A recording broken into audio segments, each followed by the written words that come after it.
नमस्कार, good morning, सत श्री अकाल। मैं हूं श्रीकांत गुप्ता। स्वागत करता हूं आप सभी का हम सब के YouTube channel exam Sharif the way of learning पर। तो दोस्तों, साथियों और प्रिय विद्यार्थियों, आप लोगों ने अभी नंबर सिस्टम देखा और नंबर सिस्टम में आप लोगों ने विभाजिता का नियम पढ़ा, जिसमें मैंने अलग ही तरीके से 9 और 11 और 3 की विभाजिता बताई। कैसे ही कि 3 जहां बने वहां 3 खत्म कर दीजिए, 9 जहां बने वहां 9 खत्म कर दीजिए, और 11 के लिए मैंने बताया कि 2-2 का सिस्टम बना के सॉल्व कर लीजिए, तो आप बड़े ही आसानी से 3, 9 और 11 वाला कर लेंगे। बाकी 4, 8, 16 और 6, 5 इन सब का विभाजिता आपको पता है। तो चलिए विभाजिता पे कुछ अच्छे अच्छे क्वेश्चंस और जो 2-1 रूल बचे हैं उनको भी खत्म करके विभाजिता खत्म किया जाए। उसके बाद रिमाइंडर थ्योरम, शेषफल प्रमेय हम लोग पढ़ेंगे। तो उसी सीक्वेंस में आज जो 2 क्वेश्चन आपके सामने है, जरा उनको देखिएगा। यदि कोई संख्या इस तरीके से लिखी हो 43x1145y2 88 से विभाजित है, तो y के मिनिमम मान के लिए 3x - 2y बराबर क्या होगा। सबसे पहली बात कि ये क्वेश्चन एसएससी सीजीएल प्री और मेंस दोनों में पूछा गया है, तो ये एसएससी सीएचएसएल में भी पूछा गया है। तो यही पैटर्न रहने वाला है इस बार भी एसएससी सीएचएसएल और सीजीएल में। इस तरीके के क्वेश्चन आपको पेपर में देखने को मिलेंगे।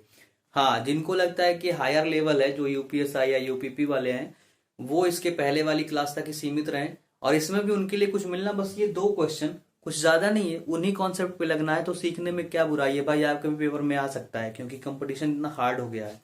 तो चलो देखते हैं। अगर कोई संख्या 88 से डिवाइड होती है, इसका मतलब कि वो 11 से भी डिवाइड होती है और 8 से भी डिवाइड होती है, तभी वो 88 से डिवाइड होगी। बात मानते हैं कि नहीं मानते हैं? और अगर 11 से डिवाइड होती है और 8 से डिवाइड होती है, तो हमको उसी से विभाजिता का नियम चेक करना पड़ेगा। फिर दिया है कि ये y के मिनिमम मान के लिए है, मतलब कि y की वैल्यू फिक्स कर रखा है। y की वैल्यू फिक्स कर रखा है, तो सबसे पहले मुझे y निकालना पड़ेगा और वो भी मिनिमम मान निकालना पड़ेगा। y आप देख रहे हैं कि लास्ट के 3 डिजिट में आ रहा है 5y और 2, और आप जानते हैं लास्ट की 3 संख्याएं जब 8 से डिवाइड होती हैं तो वो संख्या 8 से डिवाइड होता है, तो हम 8 से विभाजिता का कॉन्सेप्ट यहाँ लगा देंगे। अब आप बताएंगे y के जगह पे क्या क्या हो सकता है, तो आप कहेंगे सर 0 हो सकता है, 1 हो सकता है, 2, 3, 4, 5, 6, 7, 8 और 9, ये संख्याएं y के जगह पे आ सकती है। 9 से ज्यादा तो नहीं आ सकती है, ठीक है। अब जरा देखिए, हमसे कह रहा है मिनिमम y क्या चाहिए, मिनिमम चाहिए। तो y मिनिमम कहाँ होता है, 0 पे होता है। उसके बाद देखिए, तो हम क्या करेंगे, जब मिनिमम पूछेगा तो ऊपर से हम चेक करेंगे, और जब मैक्सिमम पूछेगा तो हम नीचे से चेक करेंगे। मिनिमम जब ऊपर से चेक करेंगे, जहां पहला आ जाएगा वहीं रुक जाएंगे विभाजिता, और मैक्सिमम जब पूछेगा तब नीचे से चलेंगे, और जहां पहला मिल जाएगा वहीं पे हम रुक जाएंगे। तो चलिए, अगर मैं यहाँ पे 0 रखता हूं तो ये हो जाएगा 502। अब बताइए क्या ये 8 से कटेगा? 8 से जब आप काटेंगे तो 8 छक 48 और 2 शेष बच जाएगा, 2 यहाँ पे शेष बच जाएगा, और ये 2 से बन जाएगा 22। तो क्या 22 8 से कटेगा? नहीं कटेगा। तो दूसरा आप ले लीजिए 1, तो ये हो जाएगा 512। 8 से जब आप इसको काटेंगे तो 8 छक 48 और 3 बचा शेष, और 3 से जब इसको काटेंगे तो हो जाएगा 32। तो ये कट गया, 8 छक 48 और 8 चौक 32, 4 बार। तो आपने देखा कि y 1 रखने पर मेरा ये 3 अंक लास्ट का कट जा रहा है। इसका मतलब y 1 हो सकता है, सबसे पहले y 1 हो सकता है। मुझसे मिनिमम ही पूछा था, तो 1 से छोटी कोई वैल्यू तो है ही नहीं। इसका मतलब y फिक्स हो गई 1 के लिए। y किसके लिए फिक्स हो गई? 1 के लिए। तो हमारा ये सवाल बन गया 4 3 x 1 1 4 5 1 2। y की जगह पे हमने क्या रख दिया? 1 रख दिया। फिर अब इसको चेक करना है 11 से। 11 से आप जानते हैं इवन प्लेसेस पे लिखी गई नंबर और ऑड जगह पे सम स्थान पे लिखी गई संख्याओं का योग माइनस विषम स्थान पे लिखी गई संख्याओं का योग।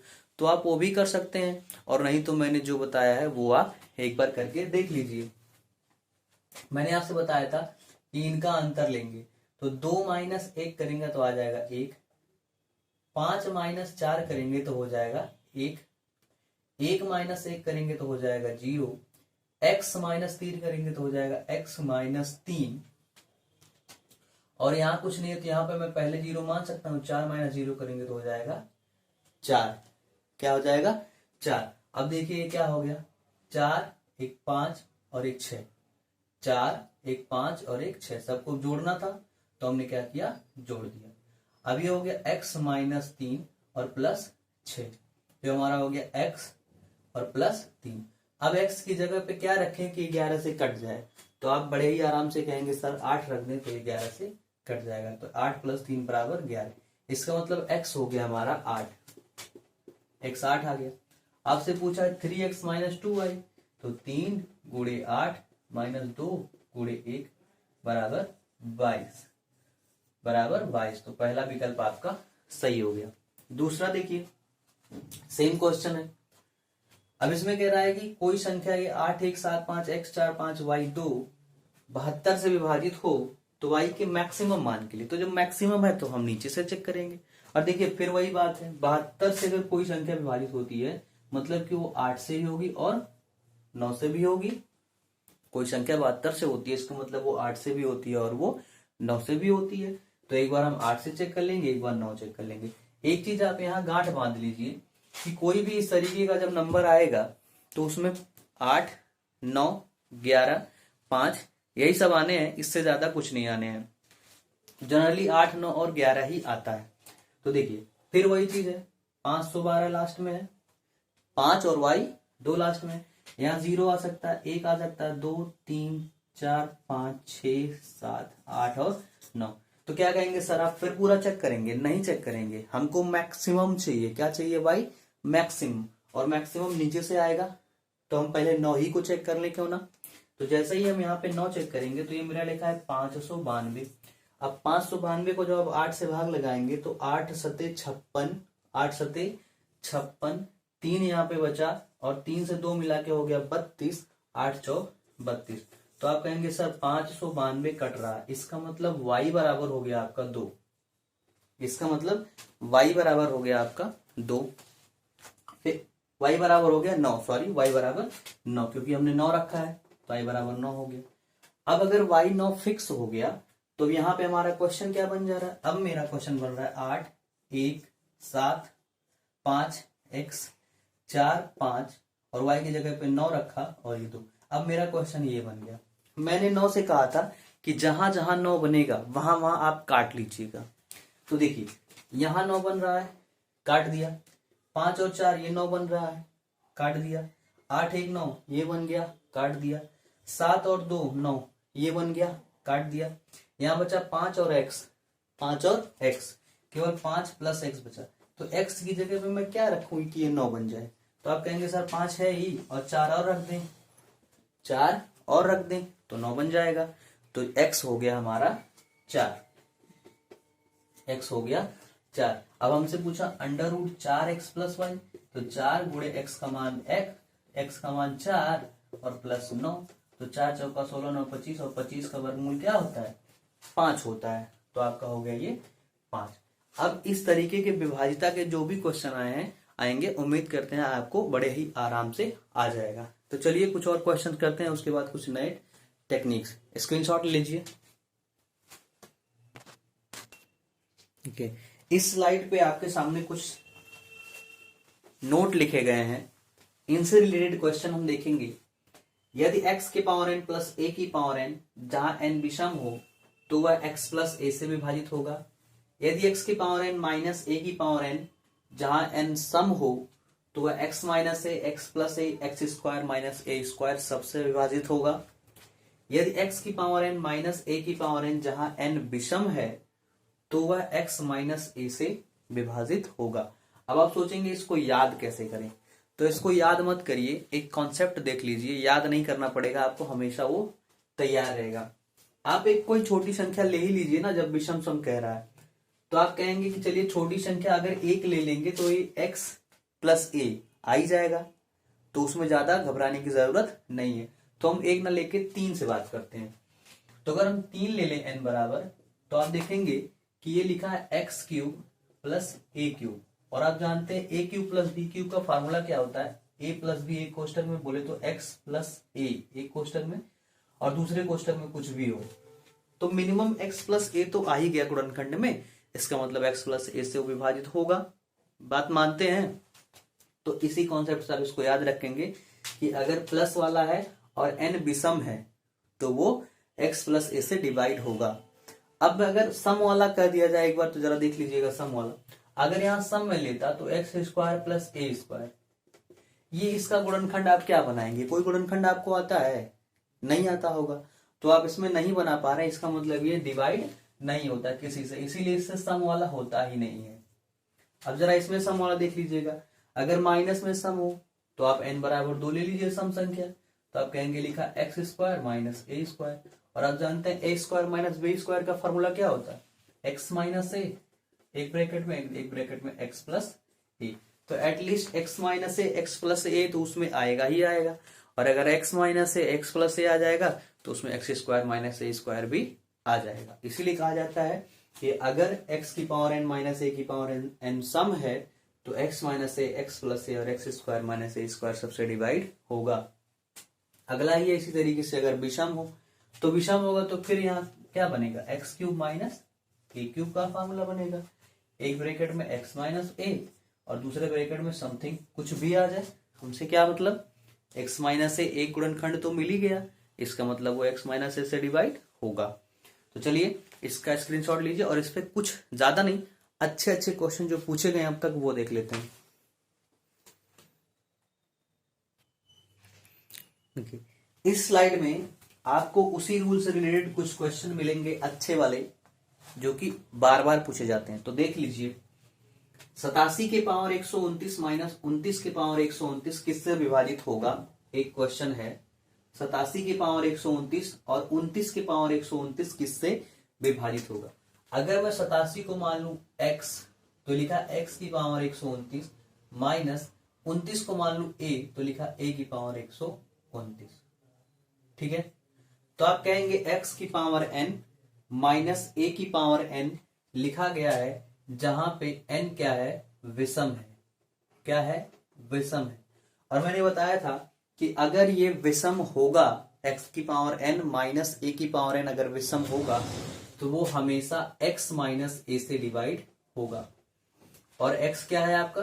87 माइनस 29, 87 माइनस 29 तो ये हो गया 58, तो ये हमेशा 58 से डिवाइड होगा। अगला क्वेश्चन इसी से रिलेटेड है। 127 के पावर 127 प्लस 97 की पावर 127 और 127 की पावर 97 प्लस 97 की पावर 97 का सार्व गुणनखंड क्या होगा? बोले तो एक ऐसा गुणनखंड जो इसमें भी हो और इसमें भी हो, एक ऐसा नंबर जो इसको भी डिवाइड करे और इसको भी डिवाइड करे। बात समझ में आया?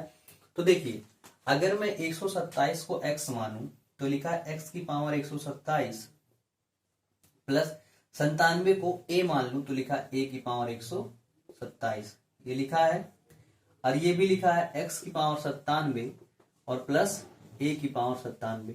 आपने देखा कि दोनों जगह पावर क्या है? विषम ही है। दोनों जगह पावर क्या है? विषम है।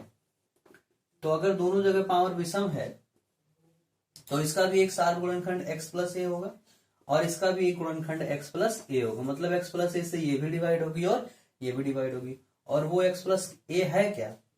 वो x प्लस ए है 127 प्लस 97, 127 प्लस 97, तो 7 7 14 134 हो जाएगा और 9 3 12 है 224, 224 जोड़ लीजिए। 7 7 14 9 2 11 1 12 और 2 1 1 2, तो 224 इसका सार्व गुणनखंड होगा। उम्मीद करते हैं आपको समझ में आ रहा होगा।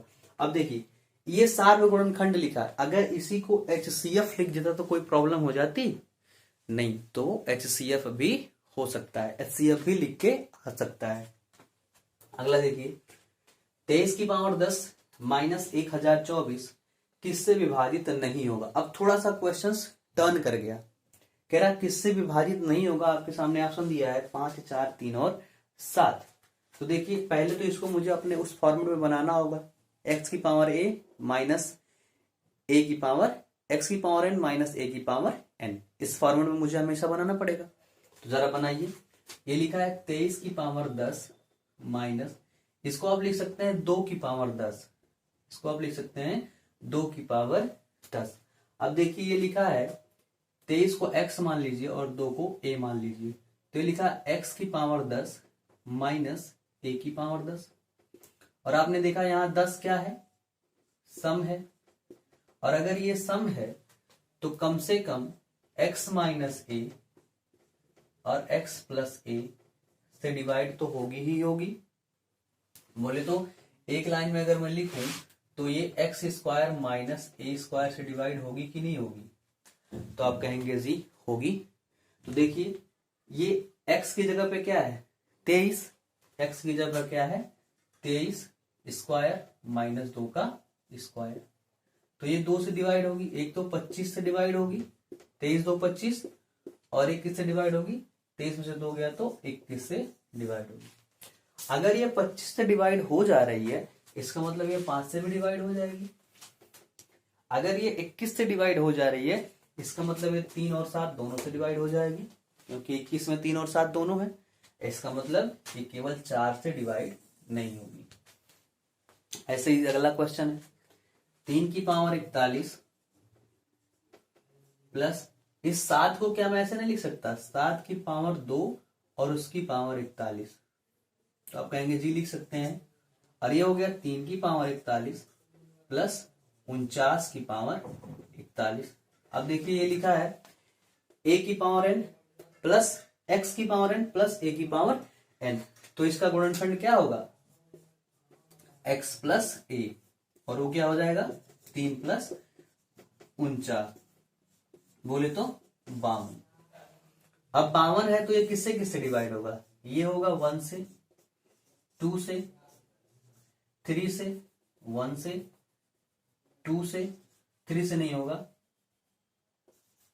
13 से होगा और 26 से होगा। 1 से, 2 से, 13 से और 26 से, क्योंकि इसके गुणनखंड 1 2 13 और 26 है। तो देखिए 13 से हो गया, 26 से हो गया, 3 से ये नहीं होगा, 4 से होगा, 4 13 चौके 52, 4 से भी हो जाएगा, इसका 4 भी होगा एक गुणनखंड।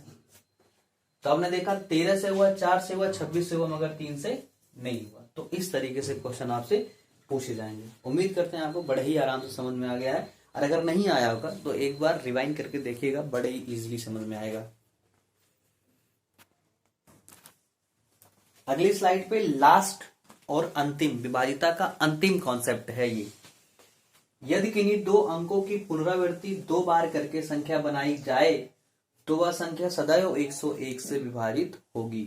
बोले तो अगर कोई संख्या ऐसे लिखी गई है 12 12, 25 25, 37 37 या कुछ और भी, ए बी कुछ भी, 2 बार 2 अंकों की संख्या 2 बार पुनरावृत्ति करके अगर लिखी जा रही है तो हमेशा 101 से डिवाइड होगी। और अगर किसी 3 अंक की संख्या को 2 बार पुनरावृत्ति करके लिखा जाए, 3 अंक की संख्या को, तो हमेशा किससे डिवाइड होगी? 7 से, 11 से, 13 से, 37 से और 1001 से डिवाइड होगी। 7 11 33 13 37 और 1001 से डिवाइड होगी। जैसे 373 373, 123 123। मैंने आपको 7 11 और 13 का कॉम्बिनेशन वाला नियम भी बताया था कि अगर 3 3 का जोड़ा पीछे से बना लेने पे, उनका डिफरेंस करने पे 7 11 और 13 से डिवाइड होती हैं तो वो संख्याएं क्या होंगी? 7 11 और 13 से डिवाइड होंगी। तो 3 3 बार रिपीट करके लिखा गया है, इनका डिफरेंस करेंगे तो हमारा हमेशा 0 ही आएगा, इसलिए संख्या हमेशा क्या होंगी? 7 11 13 से डिवाइड होंगी। अगर 7 11 13 से डिवाइड होती है तो 7 11 और 13 का LCM बोले तो लघुत्तम समापवर्तक 1001 होता है, तो 1001 से भी डिवाइड होगी। चलिए लीजिए स्क्रीनशॉट और एक क्वेश्चन इस पे और देखते हैं, उसके बाद ये टॉपिक खत्म करते हैं। देखिए इस स्लाइड में एक क्वेश्चन उसी टाइप का दिख रहा होगा और इसमें आपको आगे आने वाली टॉपिक का झलक भी मिल रहा है। रिमाइंडर थ्योरम आपको दिख रहा होगा, यहाँ पूछा रिमाइंडर शेष क्या है, तो रिमाइंडर थ्योरम में हम यही पढ़ेंगे बाकायदा शेष क्या बचता है। अगला टॉपिक होगा आपका रिमाइंडर थ्योरम। तैयार रहिएगा पूरे जोश के साथ में, पेपर पेन लेके, क्योंकि रिमाइंडर थ्योरम बहुत ही खतरनाक चलने वाला और क्वेश्चन उससे आते हैं। पहले इसको देख लीजिए, 6 6 6 6 6 डाट डाट डाट 45 बार करके ऐसे लिखा गया है 6 6 6, और उसको 37 से जब हम डिवाइड करते हैं तो रिमाइंडर क्या बचेगा, शेषफल क्या बचेगा। तो याद कीजिए, अभी पीछे ही आपने एक कॉन्सेप्ट पढ़ा, अगर किसी संख्या को 3 बार करके डिवाइड लिख दिया जाए, रिवाइज करके, पुनरावृत्ति करके, तो वो संख्या हमेशा 7, 11, 13 और 37 से डिवाइड होती है। तो यहाँ भी ये कॉन्सेप्ट आपको दिख रहा है कि नहीं दिख रहा है, 37 वाला। तो मैं अगर 6 का जोड़ा बनाऊं, 6 का 6 जोड़ा, तो आप कहेंगे ऐसे ऐसे हमारा 7 जोड़ा बन के आएगा मिनिमम। और वो 7 जोड़े जो होंगे, मतलब 42 अंक तक, सबके सब 7 से डिवाइड हो जाएंगे। ये भी 7 से डिवाइड हो जाएगा, ये भी 7 से डिवाइड हो जाएगा, और ये भी सबके सब 7 से डिवाइड हो जाएंगे। लास्ट के जो 3 जोड़े बचेंगे 6 के, 42 तक तो डिवाइड हो जाएगा। लास्ट के जो 3 जोड़े बचेंगे 6 के, उन्हीं को केवल अगर मैं 37 से डिवाइड करके देख लूं, तो मैं बड़े ही आराम से अपने आंसर तक पहुंच जाऊंगा। तो कर लीजिए 37 से, 37 एकम 37, 16 में से 7 गया 9, यहाँ बचा 5, 5 में से 3 गया 2, 29, और यहाँ से 6 हमने उतार लिया। अब देखिए 7 अठे 56 होता है, और 3 अठे 24, 240। तो मैं देख रहा हूं कि 8 बार जब टेबल पढ़ूंगा तभी लास्ट में 6 आएगा। तो कम से कम मैं 8 बार पढ़ लूं। तो 8 सते 56 को 6 हासिल 5, 8 तरीक 24 और 5 29, 296। तो आपका रिमाइंडर क्या आ गया? तो आप कहेंगे 0। क्या आ गया? 0। इस कॉन्सेप्ट को शायद आप नहीं समझे होंगे कि 7 7 7 से कट गया, 6 6 का जोड़ा बना के। जरा ऐसे समझिएगा, जब हम लोग भाग देते हैं बड़ी संख्या में, कोई 2 3 4 5 में जब हम भाग देते हैं 5 से, तो हम क्या करते हैं, ऐसे देखते हैं 5 चौका 20, यहाँ 3 होता है तो ये 3 से 34 हो जाता है, 5 छक 30, और यहाँ 4 बचा है तो 4 से 45, 5 9 45। तो हम टुकड़े में भाग करके देख लेते हैं, तब भी वही चीजें हमारी आती हैं। वैसे ही मैंने किया, 6 6 का जोड़ा जो बनेगा वो ये वाले से 7 से कट जाएगा, फिर अगला 6 वाला 7 से कट जाएगा, लास्ट में वही 3 बचेगा, तो उसी 3 का हमने क्या कर लिया, रिमाइंडर चेक कर लिया, और वो आ गया 0। तो उम्मीद करते हैं आपको पूरा वीडियो समझ में आया होगा, पूरा कॉन्सेप्ट समझ में आएगा। 2 वीडियो में मैंने आपका विभाजिता का कॉन्सेप्ट खत्म किया, विभाजिता के रूल और उससे बनने वाले हर टाइप के क्वेश्चन हमने खत्म कर दिए। तो चलिए, वीडियो पूरा देखने के लिए आपका बहुत बहुत धन्यवाद। जुड़े रहिए मेरे साथ, और अगर आप चैनल पे नए हैं तो उसे सब्सक्राइब जरूर कर लीजिएगा और बेल आइकन दबा लीजिएगा। और अगर पुराने हैं, लगातार वीडियो देख रहे हैं, तो लाइक, कमेंट और शेयर करना ना भूलिएगा। चलिए फिर मिलते हैं अगले वीडियो में, तब तक के लिए बाय, टेक केयर।